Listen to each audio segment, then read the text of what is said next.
ஆண்டவராகிய இயேசுவின் நாமத்தில் தொலைக்காட்சி நேயர்களுக்கு அன்பின் வாழ்த்துக்கள். இந்த நாளின் செய்தி 16ஆம் சங்கீதத்திலிருந்து சில கருத்துக்களை உங்களோடு கூட நான் பகிர்ந்து கொள்ளும்படி விரும்புகிறேன். இந்த ஊடகத்தில ஏறக்குறைய 105 சங்கீதங்களுக்கு விளக்குரை பேசியிருக்கிறேன். பல கோணங்களிலே பேசியிருக்கிறேன்.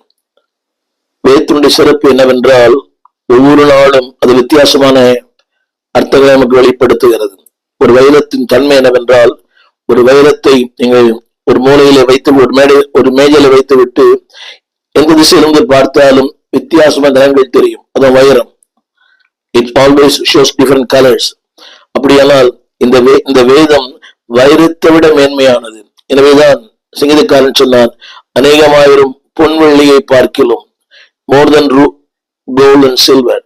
எனவேதான் ஒவ்வொரு நாளும் தேவமனிதனாகிய டாக்டர் பில்லி கிரஹாம் யோவான் 3:16 10,000 முறை பிரசங்கித்திருக்கிறாராம். யோவான் 3:16 10,000 முறை பிரசங்கிக்கும் போதும் 10,000 வித்தியாசமான சத்தியங்களை அவர் அறிந்து கொண்டாராம்.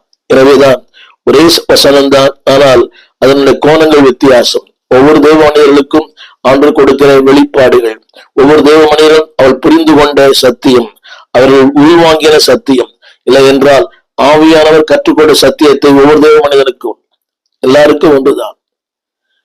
நேற்று கூட நான் ஒரு ஊழியர் கொடுக்கை போயிருந்தேன். நல்ல ஒரு தேவ மனிதர் எசேக்கியேல் 1ஆம் அதிகாரம் 1ஆம் வசனத்தை பற்றி பேசினார். அவன் கண்ட தரிசனம் வித்தியாசமா இருந்தது. அந்த வசனத்திலே அவர் பயன்படுத்தின வார்த்தைகள், அவர் பயன்படுத்தின சத்தியங்கள் வித்தியாசமா இருக்கிறது. எனவேதான் ஒருவேளை நீங்கள் பலமுறை இதை படித்திருக்கலாம், ஆனா இன்றைக்கு ஆவியானவர் ஒரு வித்தியாசமான கோணத்திலே அவர் நம்மோடு பேச விரும்புகிறார். அந்த வசனம் இப்படி சொல்லுகிறது, அன்பானவர்களே, வாழ்க்கை என்பது பாடுகள், போராட்டங்கள் எல்லாமே உண்டு. ஆனா இதற்கு மத்தியிலே தேவன் கொடுக்கிற மாபெரும் வெற்றி உண்டு. ஒரு வார்த்தை சொல்ல விரும்புகிறேன், when you walk with God you will win.